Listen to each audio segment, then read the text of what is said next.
በጨበርዬ ጉዳይ ብዙዎቻችሁ በጣም ተጨንቃችኋል። ይሄ የወሬ ሱስሽ መቼም አንድ ቀን ይገልሻል እያላችሁ ነበር በኮሜንት እና ግን ደግሞ አሳዘነችንም ያላችሁ አላችሁ። እውነት እኔ ራሴ አሳዘነችኝ። ምክንያቱም ቂጤ ወለቀ የቋንጃ ውልቃት እያለች ስትጨነቅ ጭራሽ አንገቷንም ሊያወልቁላት ነው ብያችሁ ነበር። ባለፈው አንገቷ ገና ይወልቃል ብያችሁ ወይ ከአንገቷ ነው የሚቆረጠው ብያችሁ ነበረ። ይሄ የወሬ ሱሷ ገና ያስገድላታል ብያችሁ ነበር። እንዳያችሁትም ደግሞ እውነትሽ ነው እያላችሁ ነበር ማለት ነው። ምክንያቱም ይሄው የወሬ ጥሟ ወይንም የወሬ መውደዷ የወሬ ሱሷ ታማ እንኳን ራሷ ቤት አልተቀመጠችም ነበረ። ተከተላ ራሷን በራሷ ችግር ውስጥ ከተተች ማለት ነው። ብቻ በጣም ከባድ ነው። ሀና አሁን ላይ ያለችበት ሁኔታም ትንሽ ከባድ ነው። ኪራም ቢሆን ደግሞ በቤቱም ጉዳይ በዚህም ጉዳይ በቃ ሁሉም የየራሱን የሆነ ችግር ተወጥሮ ነው ያለውና አሁን ላይ ነገሮች በጣም ግራ እያጋቡ ነው። ሰላም ውድ የተከበራችሁ የቻናሌ ተከታታዮች እንዴት ናችሁ? ከኔ ጋር ሁሉ ሰላም ነው። ሰላማችሁ ይብዛልኝ ባላችሁበት ውድ ቤተሰቦቼ። ለዚህ ቻናል አዲስ ከሆናችሁ እንደተለመደው ሰብስክራይቧን ነካ ላይኳንም ለካ ኮሜንት ላይ ደግሞ ሀሳባችሁን አስቀምጡልኝ። ኮሜንት ባታስቀምጡ ምን አይከፋኝም። ለምን ኮሜንት መጻፍ ያስፈልጋል ምናምን ቢዚ ነን ሁላችንም አሁን ላይ አውቃለሁና ቪዲዮውን ግን ላይክ ማድረግና ሰብስክራይብ ማድረግ ደግሞ አይከብዳችሁም። ቪዲዮውን ላይክ አድርጉልኝ፣ ሰብስክራይብ አድርጉልኝ። በቅርብ ቀን 20,000 ሰብስክራይብ መግባት እፈልጋለሁ። ሰምታችኋል። በራሴ ስራ በራሴ ቪዲዮ ድራማው ካለቀ በኋላ ስለምመጣላችሁ እናንተ ደግሞ ፈጠን ፈጠን በሉና ወደ 20,000 አስገቡኝ ማለት ነው። ሰምታችኋል።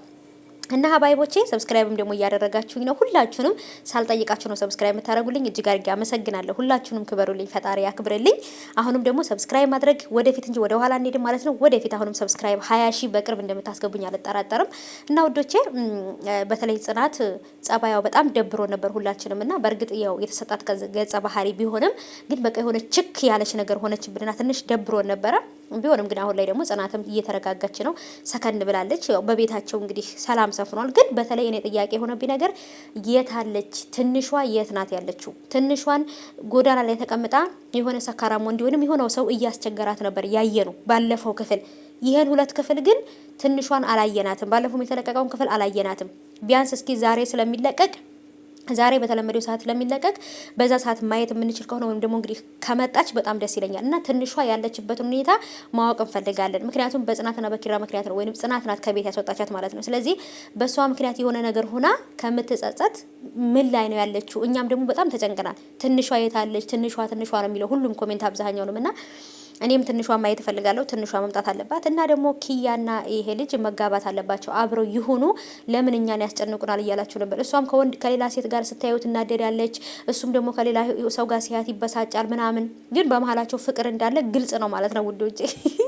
አንዳንድ ጊዜ ይሄ ፍቅር እኮ ይሰራል፣ ድራማውን ይሰራል ማለት ነውና ጆከር እንግዲህ ክብሮም ስለመጣ ሰኒ ትታኝ ወደ ክብሮም ትሄዳለች ብሎ በጣም ነው የተጨነቀው። በእርግጥ ለሰኒ ክብሮም ሳይሆን ጆከር ነው የሚያስፈልጋት። ምክንያቱም በጣም መስዋዕት እየከፈለላት ነው። በእርግጥ እኔ ወንጀለኛ ነኝ ላንቺ አልሆንሽም ምናምን ብሎ ከዚህ በፊትም ያላትን ፍቅር ለሱ ስትነግረው እኔ ላንቺ አልሆንሽም ወንጀለኛ ነኝ፣ መቼ እስር ቤት እንደምገባ መቼ እንደምታሰር አላቅም፣ የማይሆን ተስፋ አልሰጥሽም ብሏት ነበርና ግን ስዊድ እንዳልሞተ ካወቀ ሰኒና ጆከር የተጋቡበትን እውነተኛ አድርገውት ሰርግ አድርገው በእውነተኛ ይፋ ያደርጉታል ብዬ ነው የማስበው። ዛሬ ላይ በሚስጥር የሆነውን ይፋ በአደባባይ በግላጭ ይወጣል ብዬ አስባለሁ። ጆከርን በርግጥ ይገባታል፣ ምንም አይነት ነገር ባይኖረውም ግን ሰርቶ ማኖር የሚችል ትልቅ አይምሮ ያለው ልጅ ነው ማለት ነው። በጣም ምርጥ ነው ጆከር። ምክንያቱም መስዋዕት መክፈል የሚችል በጣም ምርጥ ጀግና ወንድ ትላላችሁና ብቻ ግን እስቲ እንግዲህ ምን እንደሚሆን መጨረሻ ላይ እናያለን።